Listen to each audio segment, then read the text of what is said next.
특수공무집행 방해이기 때문에 네. 그렇다면 3년 이상의 징역이라는 그 조건은 넘긴 상태입니다. 그렇기 때문에 지금 이 수사기관 입장에서는 긴급체포카드를 충분히 꺼내들 수는 있고요. 다만 그 다음 단계까지 고려할 필요성은 있어 보입니다. 긴급체포는 말 그대로 긴급한 상황일 때 체포를 한 거잖아요. 네. 그렇다면 48시간 이내에 영장을 청구해서 발부받아야지 체포를 이어갈 수 있고 아니면 바로 석방을 해야 되는데 충분한 조사를 마쳐서 48시간 이내에 영장을 청구할 수 있을 정도로 조사가 완료될 수 있을 것이냐. 경호처 수장이라고 할까요? 뭐 지휘부 4명이 일단 잇따라 조사를 받게 되는 상황 아닙니까? 앞으로도? 네, 그렇습니다. 특히 지금 박종준 처장은 들어가면서 이 지금 경호처장에게 지금 경호 업무를 맡겼다라고 얘기를 했는데 네. 당장 내일이 김성훈 경호처 차장의 3차 소환 통보에 임해야 하는 날이거든요. 만약에 여기에 응하지 않을 경우에는 경찰이 다른 경우들과 마찬가지로 이 체포 영장을 신청을 할 수도 있는 상황으로 보여집니다. 그래서 오늘 과연 박종준 경호처장이 오늘 긴급 체포가 될 것인지 아니면 조사를 받고 나올 것인지 그 부분이 중요해 보이고요. 그런데 만약에 이 체포영장 집행을 당장 주말에 하게 된다라고 한다면은 중요한 경호처의 그 간부들이 없는 상태에서 지휘부가 공백 상태네요. 지휘부가 없는 상태에서 체포영장 집행이 이루어질 가능성도 지금 전혀 배제할 수는 없는 상황으로 보여집니다. 그렇군요. 저는 현직 대통령 신분에 걸맞는 수사 절차가 진행되어야 한다고 생각합니다.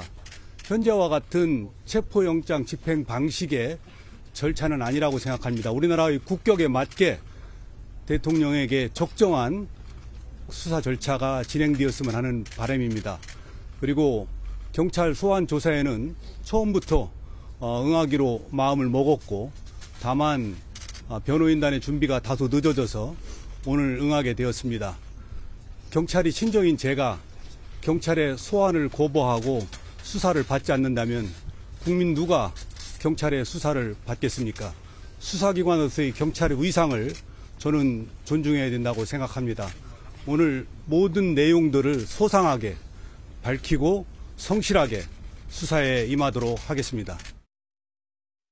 네, 적정한 수사가 이루어져야 된다 이런 얘기였고요. 자, 그렇다면요. 임재 변호사님, 일단은 박종준 처장이 경찰 수사를 받고 난 다음에 귀가를 하는 것인지 아니면 뭐 체포가 되는 것인지 나아가 뭐 구속까지 되는 건지 뭐 앞으로 어떻게 전개될지 궁금한 부분이거든요.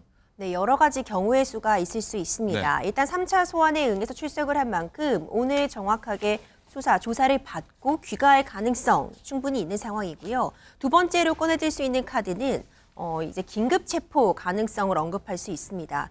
지금 소환에 응해서 조사를 받다가 체포가 필요하다 판단이 되면 일단 긴급 체포는 할 수 있어요. 긴급 체포의 요건을 보자면 일단 3년 이상의 징역에 해당하는 그런 중대한 범죄를 저질렀다고 판단할 만한 그런 우려 내지는 어느 정도의 입증이 있을 것. 그리고 그만큼 긴급하게 지금 체포할 필요성이 있을 도주나 증거인멸의 우려 같은 부분들이 문제가 될 수 있는데요. 네. 지금 상황을 보자면 박종준 경호처장이 직접 언급한 것처럼 경찰 조사에 지금 성실하게 임하겠다라는 부분을 지금 밝혔거든요. 네. 그렇다면 과연 도주의 우려라던가 증거인멸의 우려를 인정할 수 있을까? 이런 부분은 사실 조금 의심이 남는 부분이라고 볼 수 있고 지금 받고 있는 혐의가 특수공무집행 방해이기 때문에 네. 그렇다면 3년 이상의 징역이라는 그 조건은 넘긴 상태입니다. 그렇기 때문에 지금 이 수사기관 입장에서는 긴급체포카드를 충분히 꺼내들 수는 있고요. 다만 그 다음 단계까지 고려할 필요성은 있어 보입니다. 긴급체포는 말 그대로 긴급한 상황일 때 체포를 한 거잖아요. 네. 그렇다면 48시간 이내에 영장을 청구해서 발부받아야지 체포를 이어갈 수 있고 아니면 바로 석방을 해야 되는데 충분한 조사를 마쳐서 48시간 이내에 영장을 청구할 수 있을 정도로 조사가 완료될 수 있을 것이냐 이 부분은 또 고려하지 않을 수 없을 것 같습니다. 네. 자, 이준우 의원님, 일단은 긴급한 상황인지 뭐 증거인멸, 도주 우려가 있는 건지 어떻게 판단하십니까? 아마 긴급 체포에 대해서 검토는 했을 겁니다. 검토는 했을 거지만 저는 실현되기 어렵다고 봅니다. 만약에 긴급 체포한 게 체포하게 되고 그게 언론에 보도가 되지 않습니까? 네. 그렇게 되면 저는 관저에 굉장히 많은 지지자들이 일시에 모여들 거라 생각을 해요.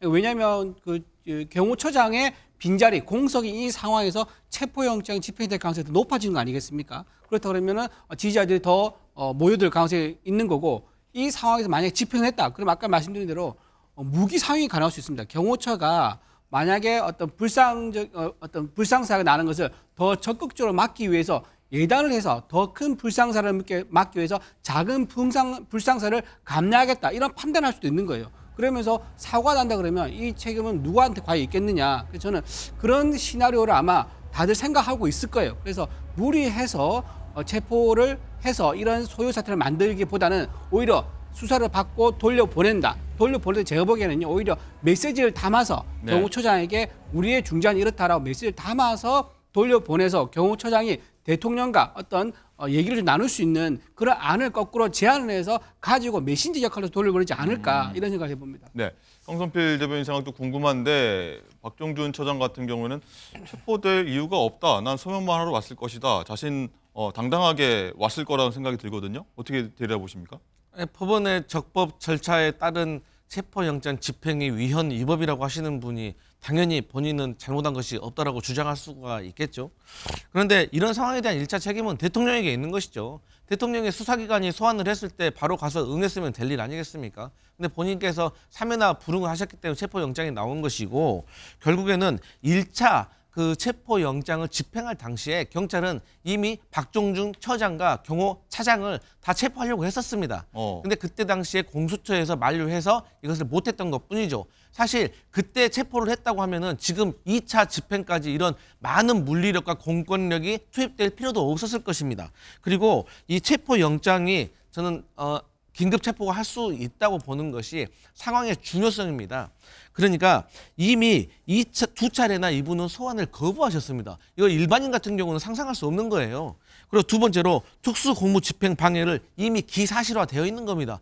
1차 때 공수처와 경찰이 갔을 때 특수공무집행 방해했잖아요. 이거 중환범죄인 겁니다. 그렇기 때문에 경찰로서는 당연히 긴급 체포를 하고, 또 긴급 체포를 할 때는 검찰에 승인 요청합니다. 그럼 검찰에서 승인 요청이 나왔다는 것은 사법기관에서 이미 이것을 다 인정했다는 것이고, 법원도 이미 체포영장을 발부했기 때문에 저는 박종준 경호처장부터 빨리 긴급 체포해야 된다. 그리고 나서 또 이어서 그 경호처의 수뇌부들을 먼저 체포를 해야지 국가 기관과 기관 간의 물리적인 충돌을 막을 수가 있겠다, 이렇게 보여집니다. 네.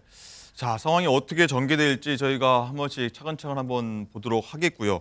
자, 그리고 윤지영 기자, 일단은 경호처 넘버 2죠. 김성훈 차장도 마찬가지로 내일까지 경찰 출석에 응해야 되는 상황이고, 또 본부장, 경호처 경부장 2명도 마찬가지 조사가 있지 않습니까? 뭐 이 경호처 수장이라고 할까요? 뭐 지휘부 4명이 일단 잇따라 조사를 받게 되는 상황 아닙니까? 앞으로도? 네, 그렇습니다. 특히 지금 박종준 처장은 들어가면서 이 지금 경호처장에게 지금 경호 업무를 맡겼다라고 얘기를 했는데, 네. 당장 내일이 김성훈 경호처 차장의 3차 소환 통보에 임해야 하는 날이거든요. 만약에 여기에 응하지 않을 경우에는 경찰이 다른 경우들과 마찬가지로 이 체포 영장을 신청을 할 수도 있는 상황으로 보여집니다. 그래서 오늘 이 과연 박종준 경호처장이 오늘 긴급 체포가 될 것인지 아니면 조사를 받고 나올 것인지 그 부분이 중요해 보이고요. 이 앞으로 지금 체포영장이 언제 집행이 될 것인가, 그것이 지금 초미의 관심사인데, 일단 오늘 오후 2시에 경찰이 수도권 형사기동대장 등 이 광역수사단의 간부들에게 집결을 지시를 한 것으로 알려졌거든요. 이게 다만 오늘 바로 2차 영장을 집행을 하겠다, 이런 취지는 아닌 것으로 네. 보이고, 일단 2차 체포영장을 집행하기 위해서는 일선 형사들을 이렇게 지휘할 수 있는 간부들에 대해서 이 충분한 회의와 정보 교류가 이루어져야 할 텐데, 이 부분을 하기 위해서 오늘 모이는 것으로 보이거든요. 그런데 만약에 이 체포영장 집행을 당장 주말에 하게 된다라고 한다면은 중요한 경호처의 그 간부들이 없는 상태에서, 지휘부가 공백 상태네요. 지휘부가 없는 상태에서 체포영장 집행이 이루어질 가능성도 지금 전혀 배제할 수는 없는 상황으로 보여집니다. 그렇군요. 자, 임재희 변호사님, 일단은 지휘부 4명에 대한 조사가 오늘부터 쭉 이어집니다. 그리고 박종준 처장 같은 경우 아마 뭐 귀가 조치가 될지 아니면 뭐 체포가 될지 아마 좀 가늠자가 될 것 같아요. 비슷한 혐의를 받고 있으니까요. 뭐 김성훈 차장이랄지 본부장 2명도요. 박종준 처장의 어떤 처분이 나는 지금 화면에 보이는 다른 3명에게도 동일하게 좀 적용이 될까, 아니면 뭐 다른 뭐 혐의가 나올까요? 사실 동일하게 적용된다고 볼 수 있을 것 같습니다. 결국 받고 있는 혐의가 동일하다고 볼 수 있거든요. 그러니까 특수공무집행 방해 혐의를 받고 있기 때문에 이들이 사실 방어 논리로 내세우는 그 전략도 동일할 수밖에 없습니다. 그렇기 때문에 결국 이 박종준 처장이 지금 출석을 해서 조사를 받은 이상 나머지 인원들도 출석을 할 가능성이 높아지지 않나 이렇게 보고요. 이들이 내세우는 방어 논리도 사실상 하나의 팀으로서 지금 이루어지고 있기 때문에 동일한 논리. 그러니까 이 영장 집행에 어떤 의구심들이 제기되는 상황에서 경호처 입장에서는 경호 업무를 수행할 수밖에 없었다. 이 논리를 그대로 가져갈 가능성이 매우 높아 보입니다. 네.